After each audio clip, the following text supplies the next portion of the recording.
seek specialist advice and basically achieve better outcomes for them and their families. Now, it's only really intended to give you a flavour of the issues that an advisor has to consider, but make you aware that every individual has their own specific needs, as I'm sure you'll all appreciate that as well. Now, most of you will know me, but there's a couple of you that don't. So my name is Joanne Fogo. I've been a financial advisor for 14 years, previously with Cooperative Financial Services, and I've been a partner practice under the umbrella of St James's Place for the last 9 years. I'd also like to introduce you to Tracy Funnell, who is the Care Funding Business Development Manager at Just. Just are one of the 3 product providers in the market that I use to help provide a bespoke solution to funding those care costs. Now, Tracy has 6 years of experience working in this field, and she holds a specialist care standard accreditation, and she'll be supporting us today so that we can help gain a greater understanding of this particular market and the issues that we face. Okay, so what we're going to look at, here's my agenda. We're going to hopefully help you understand the main issues that we face around long-term care as professionals. Obviously there are lots of them, but also to get across to you that there is a process.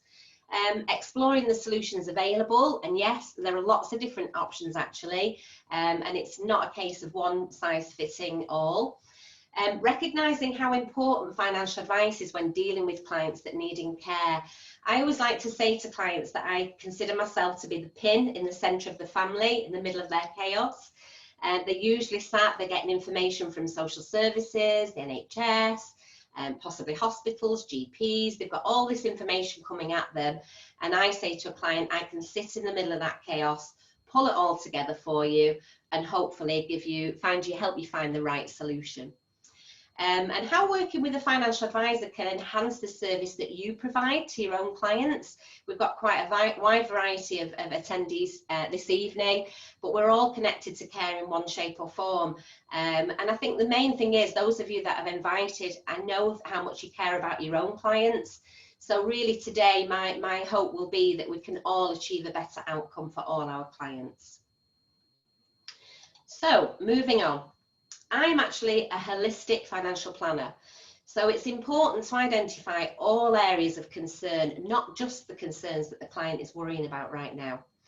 Now, when someone's faced with the prospect of requiring long-term care, paying for that care is obviously the priority for the clients, but it's really important for me as the advisor not to overlook any other aspects of planning that may be relevant. So obviously the first thing that I do is look at the monies available to ensure sustainability of income. I also need to understand the legal aspects such as powers of attorney, wills and capacity issues. Now, the older but still valid enduring power of attorney can still be used, as they cover decisions relating to property and financial affairs. Now, they actually get registered at the point that the donor starts to lose or has lost capacity. Now, the more recent lasting powers of attorney come in 2 forms. The first is a property and financial affairs power of attorney, which is required for the planning that I do. And the second is a health and welfare power of attorney. Now, the main difference between the lasting power of attorney, the lasting power of attorney has to actually be registered before the donor loses capacity. So that's the key difference in the enduring and the lasting powers of attorney. Enduring has to be done at the point of capacity, lasting has to be done before capacity is lost. So what happens then, basically if I've got to make sure that a power of attorney is valid, that it's registered, that it includes the correct powers required to plan for covering care costs. And it's really important for me to establish at the outset who I'm going to be advising, which might sound like a silly question really, but I've just recently had a case where I dealt with an 88-year-old lady who was quite switched on. So I actually ended up advising her, and then what I would do then is bring the family in to support her, to support her decision making. She wasn't involved in every step, but she was involved at the beginning and the outset. And I think that's a real achievement if we can get our elderly people at 88 engaging in financial planning and it being put to them in their way, their way of understanding is really great. So also, if there's no power of attorney in place but capacity has been lost, those legal people who are attending tonight, you'll all know that a legal application has to be made to the Court of Protection for a deputyship order. Now that can be costly and it can take a considerable amount of time to put in place. So I know some of you will understand that, but others may not. So if you do have any questions, do feel free to ask those in the chat or however at the end. Now, just for my legal colleagues, I do actually work on cases where a legal deputy has been appointed. It's usually a solicitor, and again, this requires a good understanding of the legal aspects of care. I do actually work with one solicitor where she actually goes and drops off cash to the client every week. So she's very hands-on with her clients. But I think from the legal point of view, it gives that legal colleague reassurance that they've taken the appropriate financial advice, whatever that may be, even if it's just looking over the numbers and looking at the assets. I then explore the use of tax allowances to ensure maximum tax efficiency for my clients, which is the cornerstone really of financial planning. And if necessary, I can do a tax health check. That will be to see if there are any other areas of concern, such as inheritance tax. So that is that's the holistic planning that's kind of central to care, to the long-term care that I do. So what I would like to do now is I'm going to carry out a quick poll. So let's have a look. We're going to put a little question in front of you now. And the question is, we'll see if you have an idea to this is, how much is spent by self-funders every year on care? Is it £3.2 million? Is it £15.7 million? Or is it £10.9 billion? So I'll just give you a little minute to answer that question.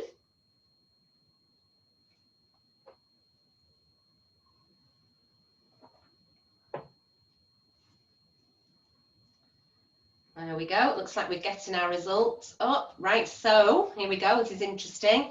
So 60% of you answered 15.7 million. And only 40% of you answered 10.9 billion, and the answer is actually 10.9 billion, a huge amount of money.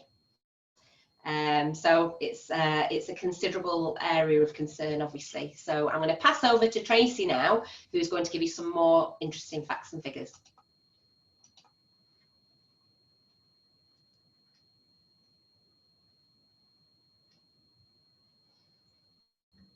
Have we got Tracy?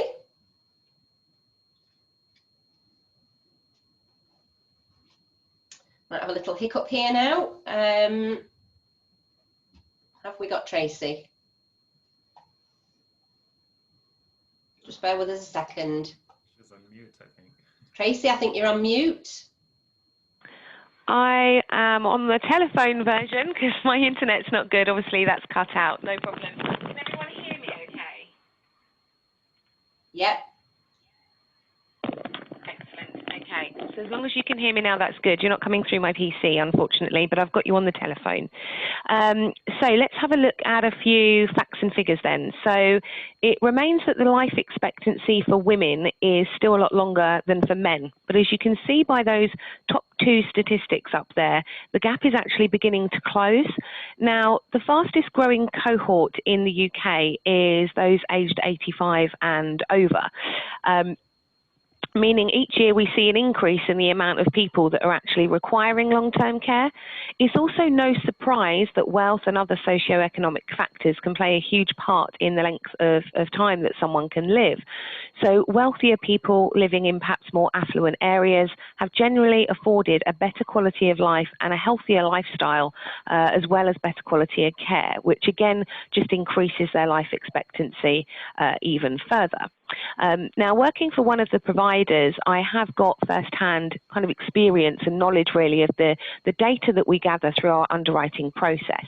Now, our company now has over 20 years worth of data, which helps us estimate the longevity and gain a superior understanding of the current demographics in which we're working.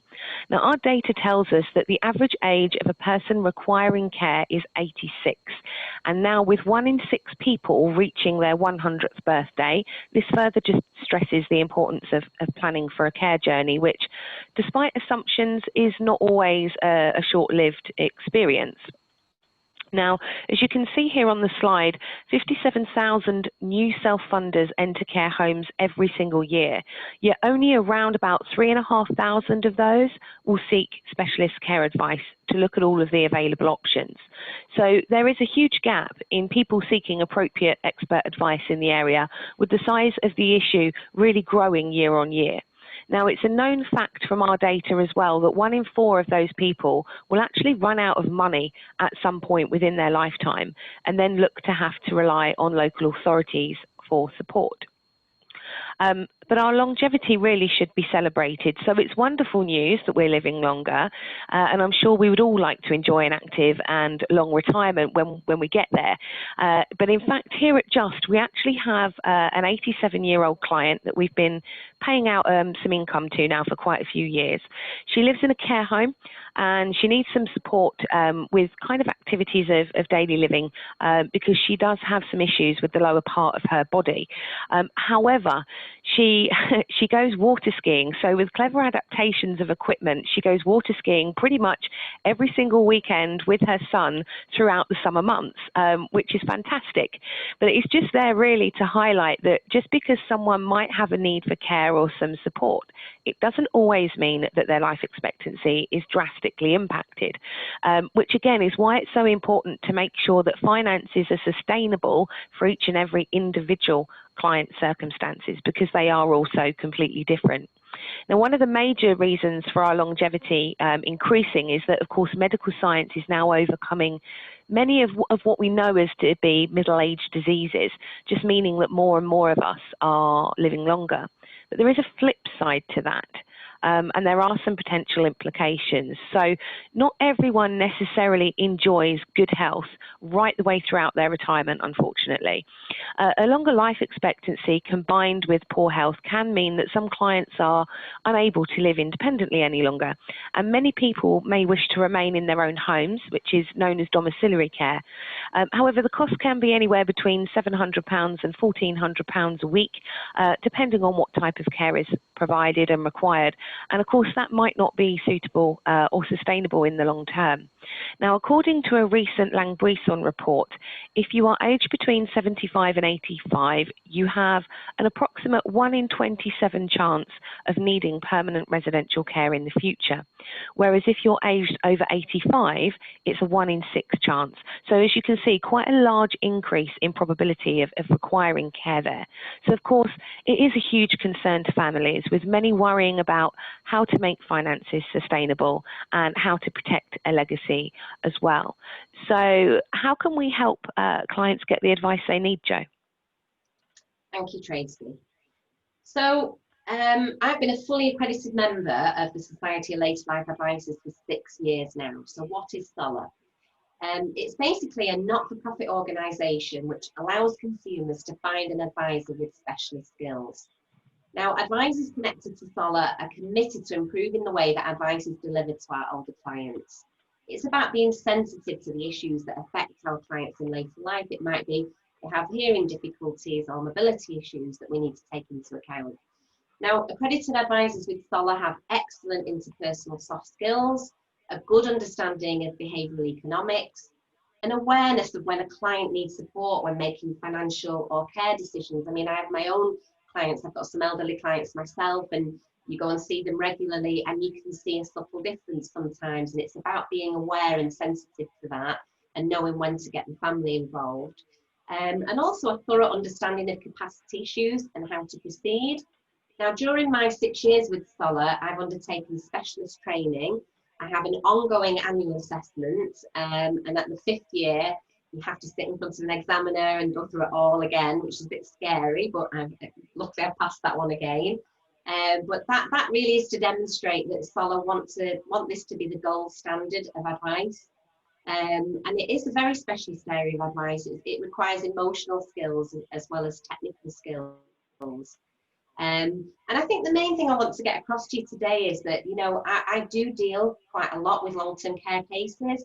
And that gives you a wider breadth when you're talking to clients. It means that you can you know, you can recall other cases that you've dealt with, and you can use their experiences to help new people put in front of you. But also I've got personal experience, as I know a few of you will know. I've lost my dad towards the end of last year. But over an 18-month period, we had to support him going in and out of hospital, different care scenarios. And it's tough, you know, and I think if you've been through it yourself, I think you have so much more empathy with clients, and you can really understand what they're going through and try and make a bit of sense of it for them. So really, yes, any advisor can sit and do the numbers and they can come up with a solution, but I really think the first point for a client is helping them sort that care out. So why would you not go to a solid advisor who's got those particular skills and one that has got the knowledge that's needed? So what journey does the family go through when they're going through care, and how can I help them? So I'm sure you're all aware it can be very overwhelming for a family. There's so many steps, so many hoops to jump through. I think I need to really help a family understand the care system. I think there's often no understanding of the fact that we've got local authority, adult social care, and then you've got the NHS, and a lot of people don't understand that distinction. Also the choice of care types and settings. You've got domiciliary, residential, nursing. You know, with domiciliary care, you can get fabulous bespoke care packages now in the family home, including living care, and that can be a great alternative to residential care homes. Also ensuring that the family are assessed for nursing care needs. Obviously have a little chat with the family around, it's usually mum or dad's care needs, and I can work out whether that assessment needs to happen as well. I'll also talk to the family about state benefits, additional support. Well, if we've got an increase of costs here, then it's really important to get all the income that we can get. And there is help out there through attendance allowance and other state benefits. It's making sure that I have that conversation with the clients as well. And the importance of powers of attorney, as we've already discussed. And I suppose the other thing I wanted to get across to you as well is that my own clients, who are already clients of St James's Place, I've already put them a good financial plan in place when they retire. So we discuss their concerns at the outset before care is needed. And I set them up a plan really that it's not specifically for care, but it can be very quickly or easily tweaked if care becomes an issue. So that's another really good reason why, you know, it's good to have a financial advisor in retirement as well. So let's go back to Tracy now. Let's see exactly what those costs are. Lovely, thank you, Jo. So yeah, we keep talking about paying for the cost of care and making sure that finances are sustainable, but actually how much does it cost? So we've put a table in here, and this shows just the average weekly fees region by region throughout the UK. And this came from a report back last year in 2019. Obviously there are two ends of the spectrum, but these are the average figures. So if we just have a look at England, we can see there that for England, on average, the residential rate per week, which is personal care, is £648. Someone then goes on to require nursing care at a later date. The average fees are around £917. So quite an uplift there in terms of cost once nursing care is required. But again, we can see that's more expensive than somewhere such as Northern Ireland, with their figures coming in around £534 for residential and £691 for nursing. So just because the fees differ and people's incomes differ and everything else, the actual cost of a prolonged period of care can have a huge impact on the value of someone's estate, no matter whereabouts they live within the UK, which is why, again, financial planning really is so important. Now, there are many factors which can actually impact the cost of care region by region, such as national living wage increases, actually increase the cost of care quite a bit over the past few years, along with increasing pension contributions for their staff. And more people running out of money also has quite a huge impact, because care homes then essentially look to cross-subsidise this by then increasing their private rates out to those residents. Also, reductions in government funding haven't really helped much of late. But essentially, no one really knows how much this costs until they're in the position that they need to look into it. It's not something you would think of doing unless you actually had a requirement to look into it. Now, in fact, a recent Which report concluded that more than half of the population seriously underestimate costs of care by on average about £12,000 a year, and actually 10% even underestimate the true cost by £737 a week, so £39,000 per year.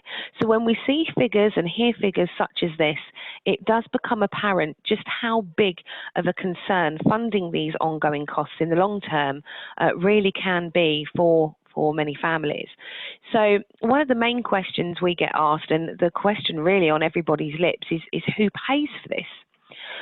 So moving on to that, the responsibility for assessing the funding of personal care lies with local authorities, therefore it's means tested. So firstly, what they do is they look to assess the need for care itself and agree that there is a care need there, and then they'll look to assess the client's financial situation thereafter. And the outcome could be that the person is responsible for paying for all of their care or part of their care. Now, when local authorities consider whether an individual has a care need or not, the ability to achieve certain outcomes and how that impacts on their well-being. So the eligibility criteria is the adult needs to be considered or as having a need for care if their needs are caused by a physical or mental impairment or illness, if they are unable to achieve 2 or more specified outcomes, and if there is or is likely to be a significant impact on their well-being as a consequence. Now, if it becomes apparent and the local authorities agree that there is a need for care, then the financial assessment would take place. Now, in simple terms, and we do go into it in a bit more detail later, the general rule of thumb is that if a person has more than £23,250 in capital, then they need to fund their own care. So for those with capital below that amount, they will need to pay for part of their care, even if they only have to contribute their income. And as I say, we'll cover more on that later. Now, the responsibility for funding nursing care or medical care lies with the NHS, and that should be provided for free. So if you have a primary health need that has arisen because of a disability, accident or illness, this could be provided free by the NHS. Now, it's also known as continuing healthcare. I'm sure many of you have heard that term. Now, continuing healthcare is actually screened for its potential eligibility during the local authority's care needs assessment. And if continuing healthcare is not applicable to someone, the local authority will then also look to see if there is any requirement for any nursing care services.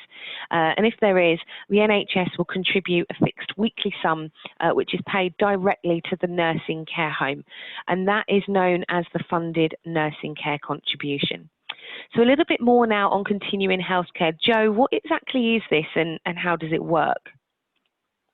Yeah, thank you, Tracy. So some people with long-term complex health needs qualify for free care arranged and funded solely by the NHS, and this is known as NHS continuing care.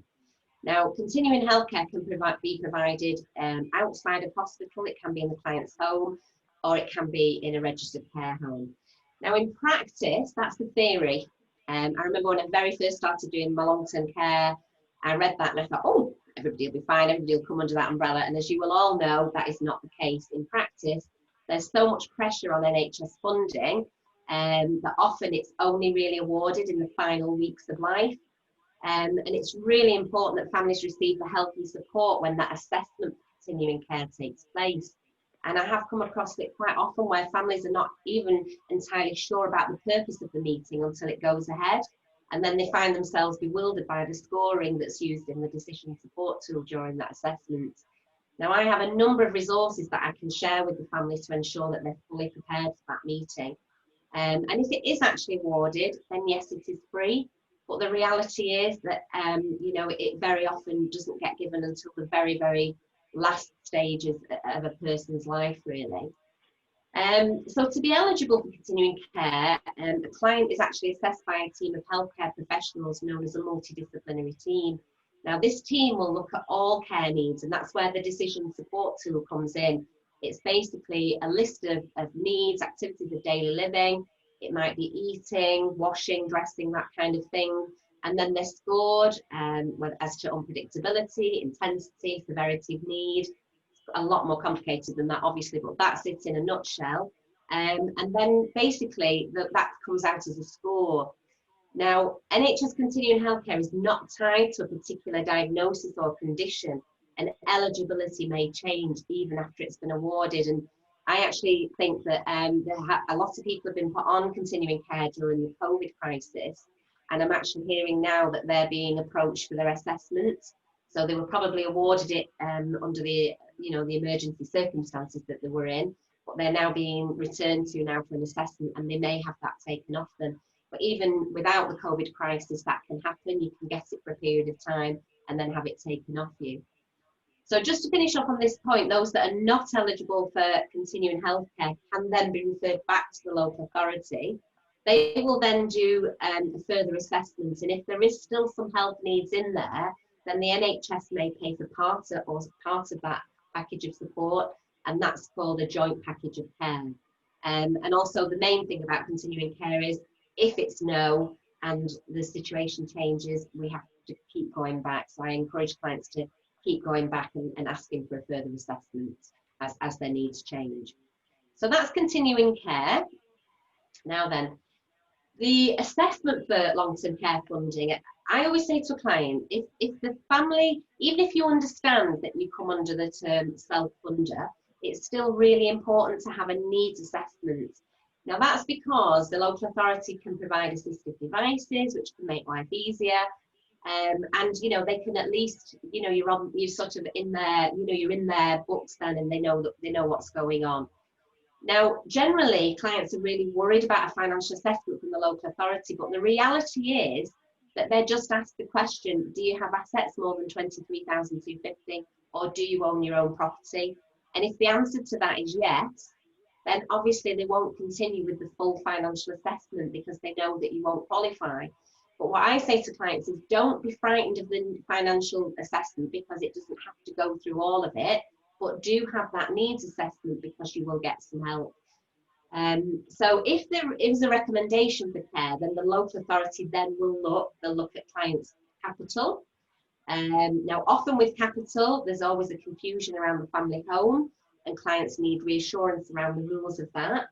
And then when we're looking at income, all income is taken into consideration, whether that be pensions, state benefits, earnings, dividend income, savings interest, and of course income from investment bonds. So that again, if I'm looking at a case, I will take all that income into consideration, as do the local authority. But I always explain to clients, I say, being a self-funder allows you to have choices. If I do get asked, usually not at this stage of the advice, but shall we give the house to the children? Shall we give this to the grandchildren? If you do that, you're reducing your choices. So I never encourage clients to do that because I think they should retain a degree of control over their own situation. So, okay, back over to Tracy now. She's going to touch on attendance allowance for us. Thanks, Jo. Yes, so you heard there Jo mention that state benefits are taken into account, and it is actually really important to make sure that your clients are claiming everything they can claim, because they can be used to help meet the costs associated with care and support. But it is important to understand the different benefits available and whether someone is eligible or not. Now, the main one I just wanted to touch upon today really is attendance allowance. And that's because attendance allowance is the most underclaimed benefit there is.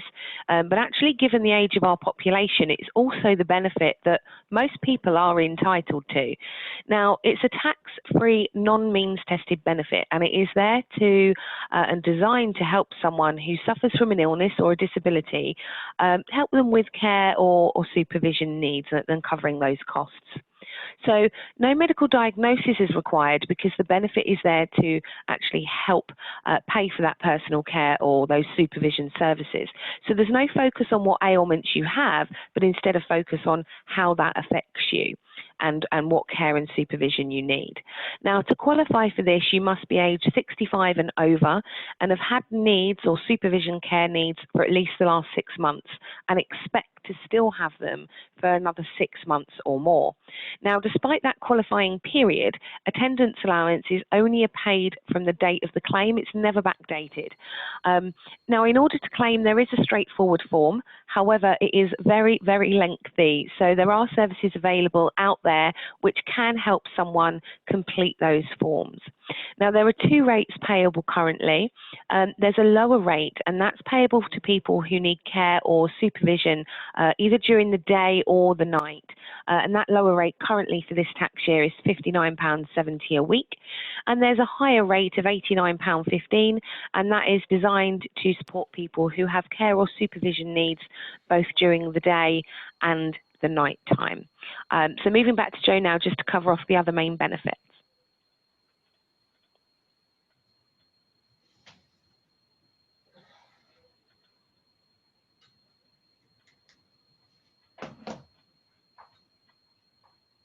Jo? Yep, okay.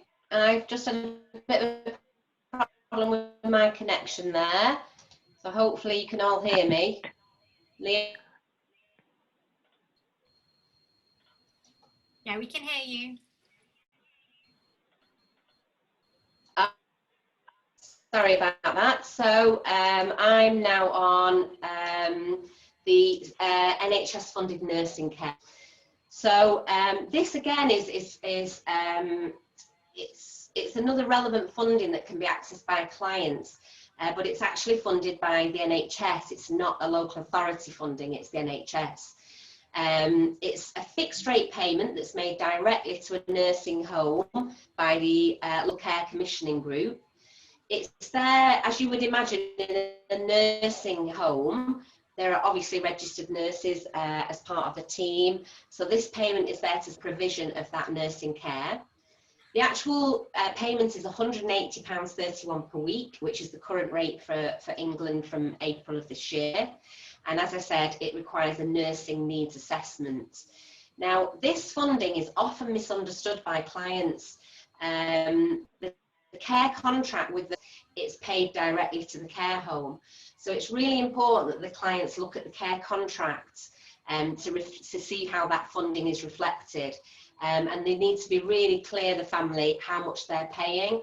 So basically, cost of care, the nursing care payment goes directly to the home, which reduces the cost there, and then we've got the cost to the family.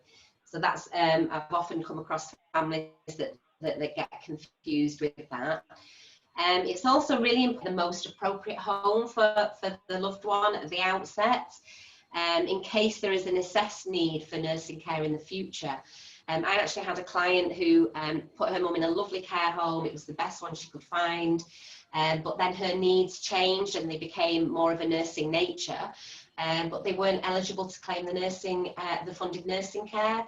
So unlike the continuing care, which can be in a number of settings, a funded nursing care payment has to be made directly to a nursing provider. So that's really quite an important one. So that's one of the questions that I ask when I'm talking to the clients. So so basically that's funded nursing care there. So back over to Tracy now. She's going to look at the capital and income assessment. Lovely, thank you, Jo. Yep, I can hear you.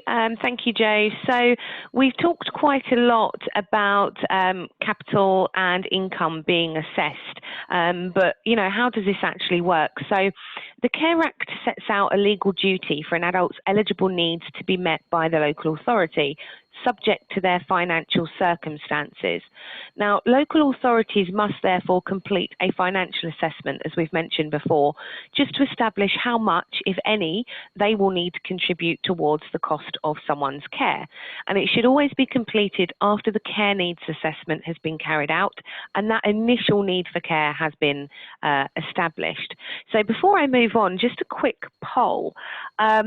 I'm sure you've all come across this already, but putting it out there to you. So you should have this pop up on your screen.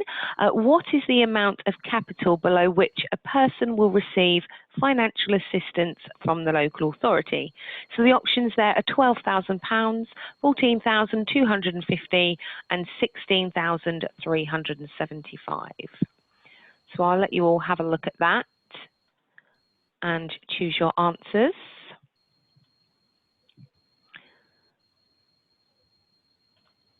There is no cash prize for getting this right, unfortunately. We'll have to work on that next time round. Perfect. Okay, so some random figures here. So 8% of you think it's 12,000. 68% of you, so the majority, 14,250, and 24% of you, 16,375. So the correct answer is actually 14,250 for Wales. So well done to those who got that right.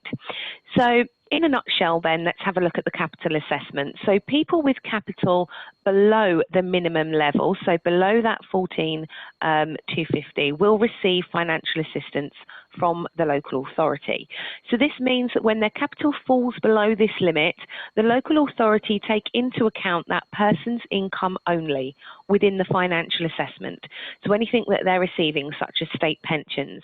A person would then be expected to contribute that to the cost of their care by using that income, and the local authority would top that client's income up to their personal local authority rate.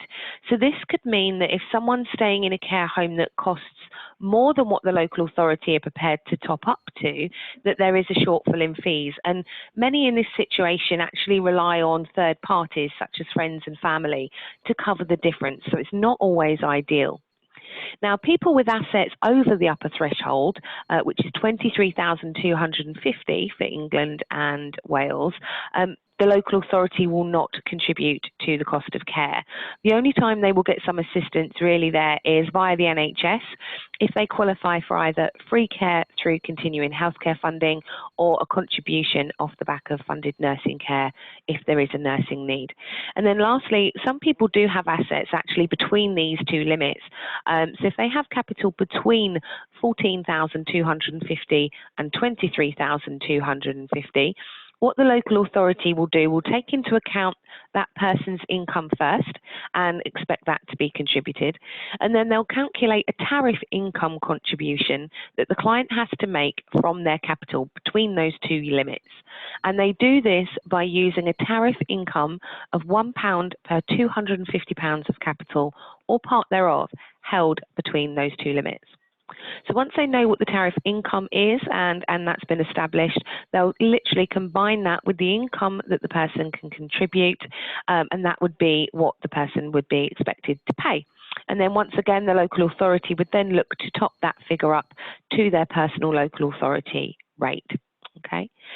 Now, when a local authority assesses someone's income, what they do have to do is leave that person a set amount of money per week. So that could cover things like some sweets, some newspapers, or some hairdressing fees. And that's called a personal expense allowance. And we'll touch on that again in a few minutes. But it's key to remember here really that because it's the individual's need that is being financially assessed, it's also the individual's ability to contribute towards that cost of care that will be taken into account, meaning any joint savings or any joint income will generally be halved for purposes of that financial assessment. Now, England is the main area that we both deal with, but we do have clients in other areas of the UK. So we felt it important just to highlight the differences in their thresholds and how they work. I'm just waiting for my screen to catch up so that you can see those coming in. Perfect. So we've already covered England's upper and lower thresholds, which we've just done. And you can see there that they also apply to Northern Ireland as well. Now, Scotland has the same principle, but they do have slightly higher thresholds. So their lower threshold is 17,000 and their upper at 27,250. Wales, however, do things quite differently. So they instead have two rates, and it depends on where someone receives their care. So as you'll notice, these are flat rates, so no tariff income calculations would ever apply here. You either qualify for financial assistance or you don't. So I mentioned earlier that when a local authority assesses someone's ability to pay and assesses their income, they have to leave that person a set amount per week to cover things like newspapers and hairdressing fees. And that's known as the personal expense allowance. This allowance is taken into account when the local authority is working out how much someone needs to pay towards the cost of their care. And it means that this amount of money per week needs to be disregarded from someone's income. So for example, just keeping it super simple, if someone receives £124.90 per week, then they would only be expected to contribute £100 of that per week, because they must be left with that £24.90 to cover any of their personal expenses. Now, again, as you can see here, this differs from region to region. So for ourselves in Northern Ireland, £24.90. Scotland, again, slightly higher at £27 a week. And Wales is £28.50. So I'm just going to hand over to Jo now. She wants to just run through a couple of case studies with you. Just check that you've all been listening and make sure you're not asleep. So we've tried to make these as interactive as we can for you. Thank you, Tracy. Okay, so we've got a little case study for you here. It's only a very simple one. We've got Tony here.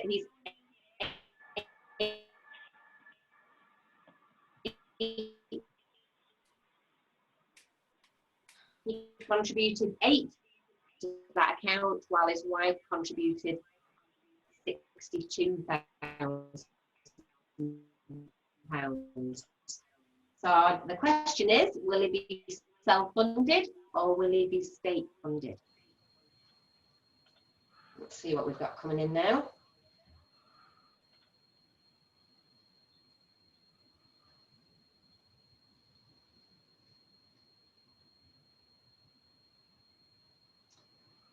Have we got some answers coming in there? I think we have. There we go. So 20% of you said state funded and 80% of you said self-funded, and the answer is self-funded. Now, as unfair as it seems, jointly held assets by the number of owners. I've had a case recently where clients, sort of elderly clients, if they haven't taken financial advice, they open every single bank account they can find with the best interest rate. And I've just dealt with a case where we have 27 accounts. So what can happen is the family start closing those accounts down and trying to minimise the number of admin, the paperwork really. And that's why it's really important to still keep the assets, especially if there's a mismatch like this, to keep those assets in the right person's name. So it's really important to do that. So obviously, if I'm involved, I would help the family with that as well. So that's Tony. So let's have a look now at, we've got Betty now. Now Betty's got £70,000 in cash. She's recently suffered a stroke, which has left her with complex and unstable needs, medical needs. Do you think she will be a self-funder? Yes or no? Very simple.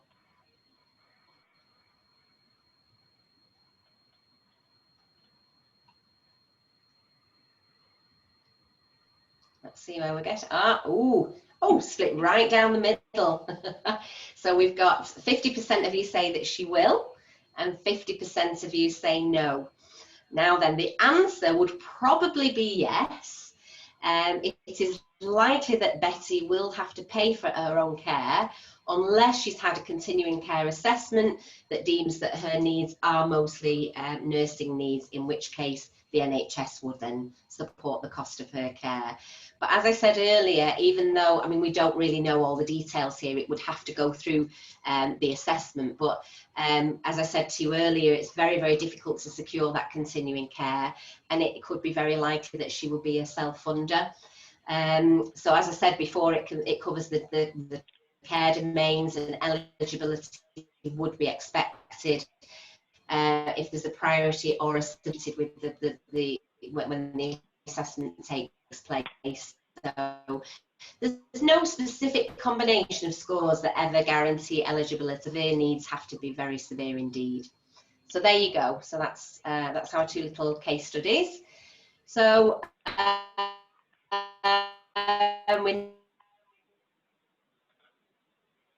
so I'm going to hand over to Tracy to talk about gifting. Thank you, Jo. I think there's a little bit of a delay.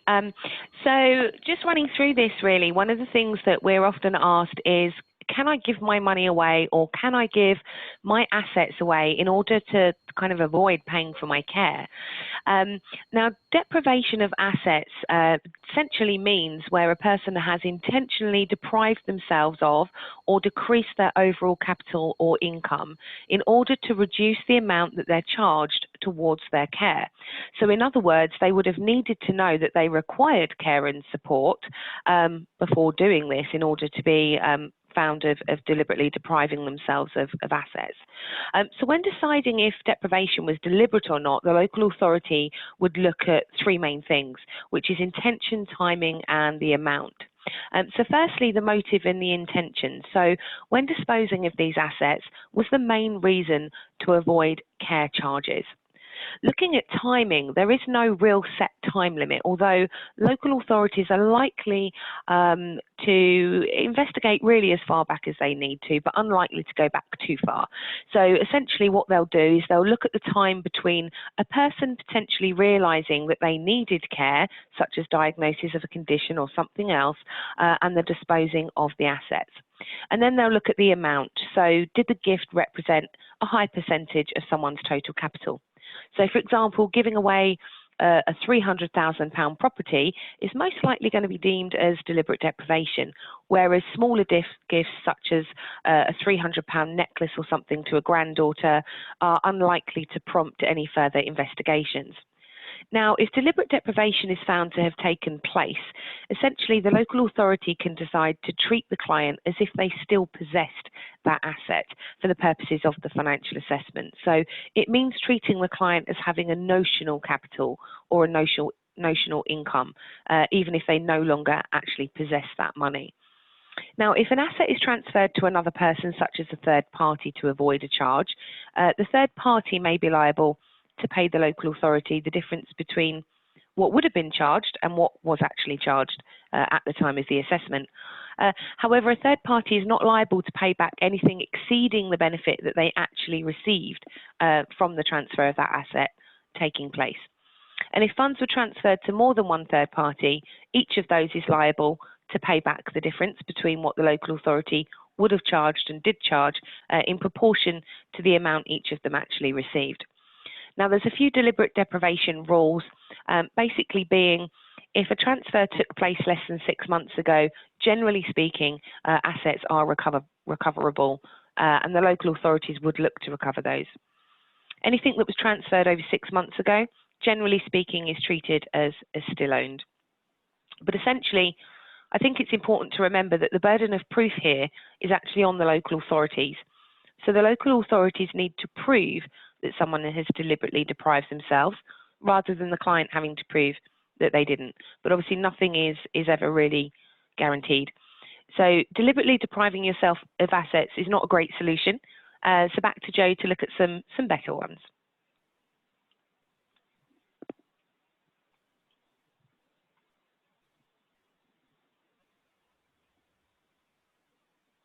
When residential care is needed.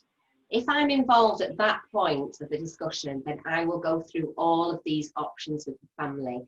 Sometimes, as I said, I've come in at different stages, and sometimes the house is already built, and sometimes they're actually remaining in their house and they've decided to have a live-in or bespoke package within their own home. It depends on when I come in. But if I'm at the very beginning of the process, then I would go through all of these options. So the 6 options for paying for care. Often I'm asked about renting the property out. Obviously, it's not generally tax efficient. I can talk about the deferred payment scheme, which is the scheme provided by the local authority. Now, that can be an option in some cases, but it's often not fully explained by the local authority. The person giving the access to that scheme and the additional costs of running the home are added to the debt. So that increases the debt at the outset. So it's about really understanding that. Equity release can work really well, provided all of the family understand the long-term implications of that.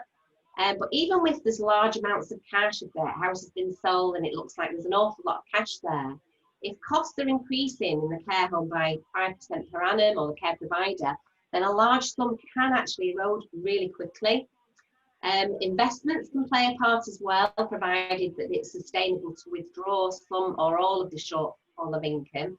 But again, they can fluctuate in value, provide, they can provide a set income, but that can impact on the capital value of the investment as well. And then lastly, care fees annuities. Now, these are the least known option, both amongst clients and professionals. They're the only way of guaranteeing an income for the rest of the client's life. Now, we're going to go into a bit more detail about care fees annuities to help you understand the value that they can add. And I think the important thing when looking at all solutions is to understand the pros and cons of each option. And I think the main thing I want to get across to you is, if you go to an equity release advisor, they talk about at least. If you go to local authority, they'll talk to you about the deferred payments agreement. I can actually talk to a client in the round about all those options and try and steer through that maze. So as I'm sure you'll be able to realise, there's no off-the-shelf solution. Specialist advice is needed to find the right solution to go down the right path here. And we have 3 reputable providers of care fees.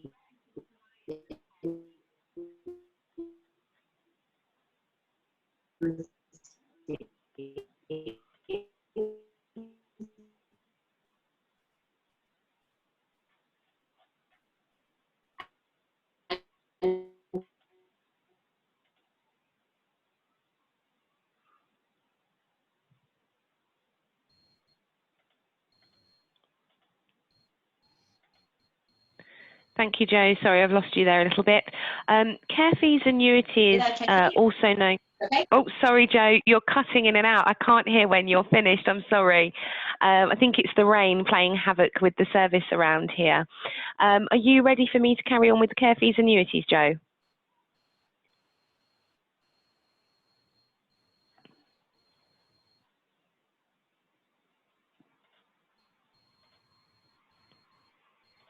Yeah, I think if you go for it, Tracy, and I'll try and figure out what's going on at my mum's end. Lovely, thank you, Leah. Okay, guys, sorry about this. So care fees annuities are also known as immediate needs annuities, and some of you may have heard of those. Now, they provide clients with a secure income for the rest of their life to help fund the costs of long-term care. Now, they're purchased at the point of need, and they are paid tax-free if they're paid to a CQC, so Care Quality Commission registered care provider or local authority. Now, having an annuity in place can provide reassurance for clients that they can stay in their chosen care home for the rest of their life, help protect the remainder of a client's estate from the impact of these ongoing costs, and give confidence to loved ones that they won't be asked to make up any shortfalls. Now, immediate needs annuities can also include features such as escalation to help offset care home fee increases and capital protection as well, which helps return a capital to the estate if death were to occur in the early years. Now, the most important thing with these plans is to remember that they are only available through arrangement by financial advisors. Clients cannot transact directly with providers of immediate needs annuities. So unless you go through a care fees specialist or financial advisor, you won't actually have access to this. So Jo, do we have you back to cover off some pros and cons for us?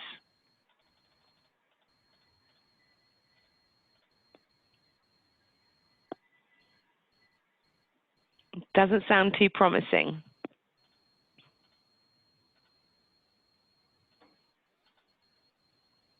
Yep, I think so. Can you? Yep. No? Excellent. She's back.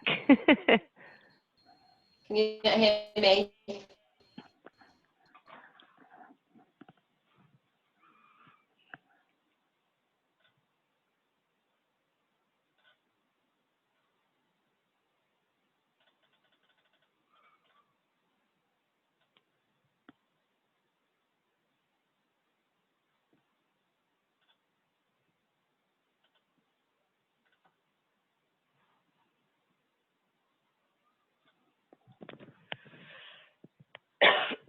Hi,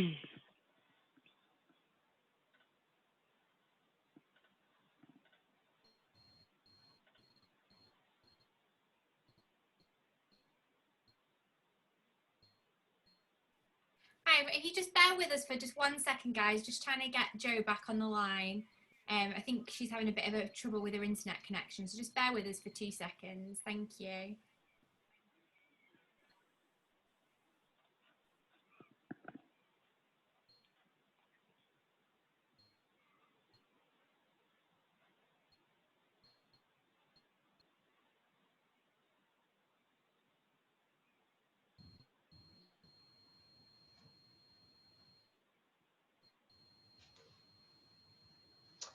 There we go. Are we back? Hi, Yeah. Jo, I can hear you now. Yeah, I've tethered it to my phone. I don't know what's happening. We have been having some work locally, so it has been really intermittent these last few days. But hopefully you can hear me now. Can everybody hear me now? Yeah. A quick thumbs up. Yes. Thank you. Great. So yeah, pros and cons of the care fees annuity. So let's look at the advantages first of all. So having an immediate needs annuity helps to cap the total cost of care.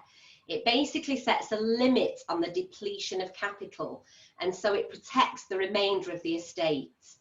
Now usually it's a lump sum. It's a lump sum that's used to purchase a guaranteed level of income for life, which can give the family peace of mind.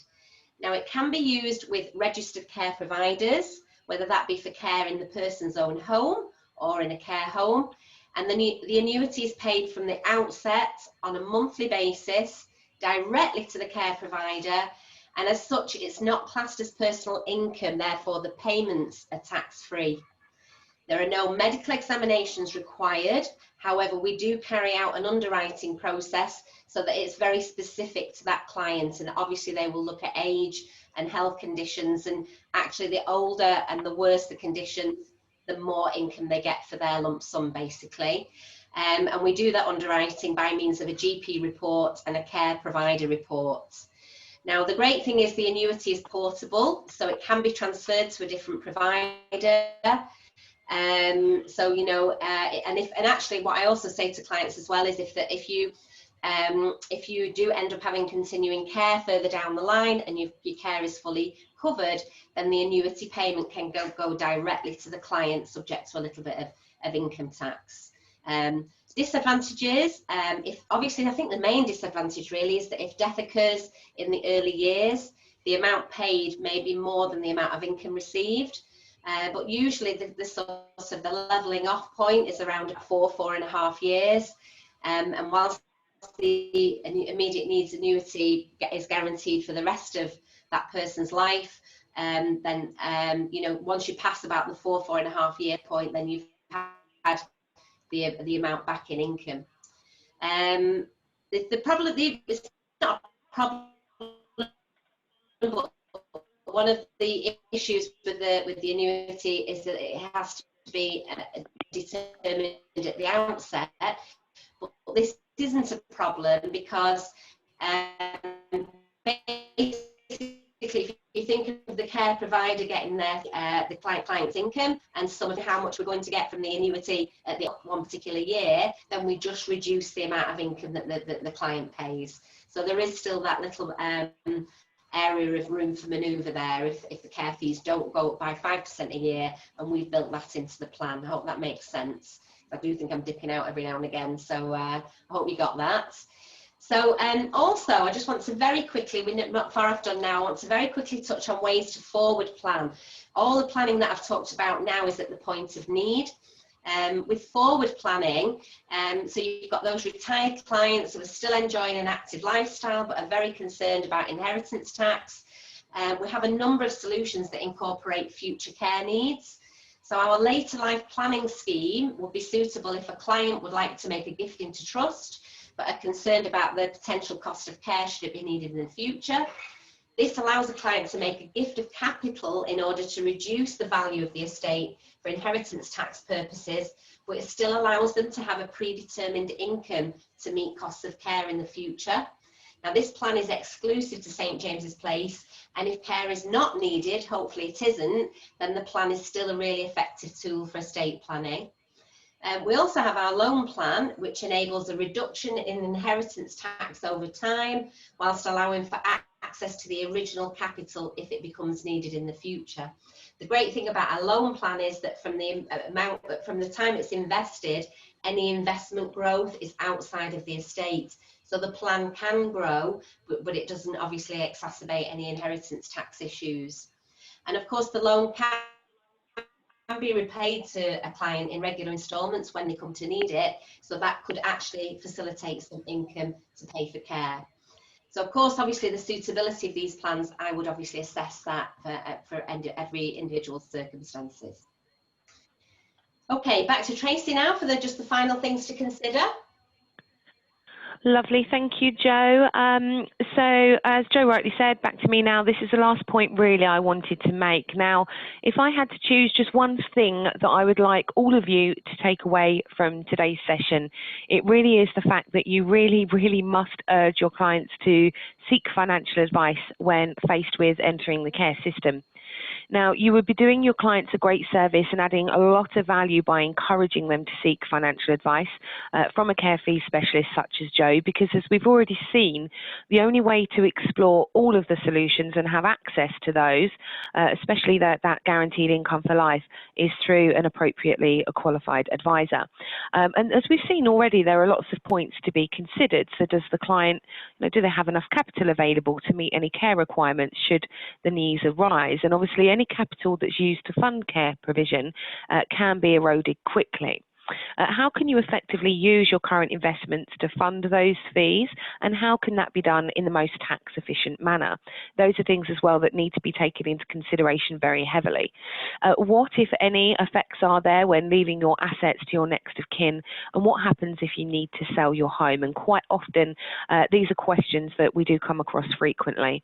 So talk to your clients about these issues, have those conversations, because we all do know somebody whose parents are struggling to cope and the family don't know where to turn. So please remember, if nothing else, the importance of seeking that advice. So I'll hand you back to Jo now. Thank you for listening to me. Thank you, Tracy. So in summary, I'm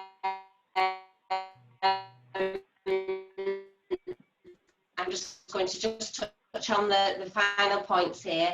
Paying for care fees is something that many people are now having to do.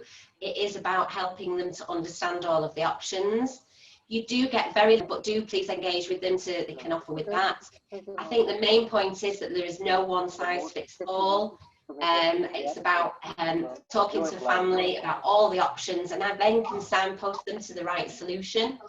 Having the SOLA accreditation adds an extra layer of help and support for the family, and of course my own personal experience helps me, empathise with those clients.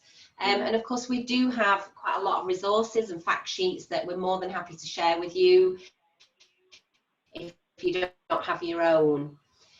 Just very briefly, my own company, Joanne Fogel Wealth Management, comes on for me as an advisor. They actually guarantee my advice.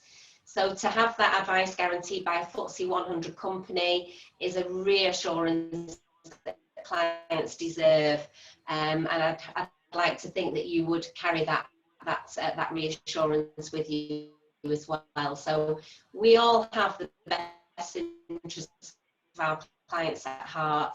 Having that extra guarantee can give the extra peace of mind. So thank you for submitting questions. I'm just going to very quickly, Derbyshire, thank you for your question. You said, how do you factor in the rising costs of residential care, especially as they're likely to increase rapidly due to COVID-19? In a very, very simple explanation to that, I always leave the clients plenty in cash. So there is always a cash sort of a pot of money there to rely on. I obviously do the numbers well at the beginning, at the outset, but actually ultimately you can actually do another annuity as well if that did become if the shortfall was so large, we could actually revisit that. But really it comes down to fundamental planning and making sure that there is a good cash pot as well. So thank you for that, Gary. I hope that question, I hope that answers a little bit of that, but it's every case on its merits, and it depends how much capital we've got to play with and how much we're leaving that client in cash. We've had another question from Kevin Winch. Thank you, Kevin. As a provider of care, we do have a problem with becoming involved in finances. So any tips on how we can avoid that problem? The answer, Kev, is speak to me. Obviously, I'm regulated, so I can go into all the detail of income and assets. And as you know, and as I've said to many of you, I'm more than happy to have a free half-hour chat with any of your clients.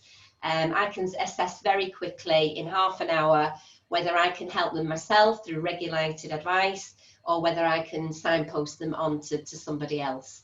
So as I say, the best answer to that is to get me involved. So I hope again that's helped with the questions there, and I think we have got a few more, but I'm really conscious of the time now. I just want to say I hope you found the session helpful. I'm sorry about a few little internet connections in the middle, very annoying, but I hope it's given you some food for thought. Thank you so much to Tracy for working with me on this webinar, and to all of you for taking part. We're going to send out a little feedback form, which I'd be really grateful if you could fill in. I'm also looking to run a webinar for Professional Connections every other month. So if there is anything that you think that we could tailor future sessions to include your own area of specialism, then please do come back to me and let me know. And if there's anything at all with regard to resources or fact sheets, again, please let me know. So thank you once again, and I hope you're going to have a lovely evening, and I hope to speak to you all very, very soon. Take care, everyone. Thank you.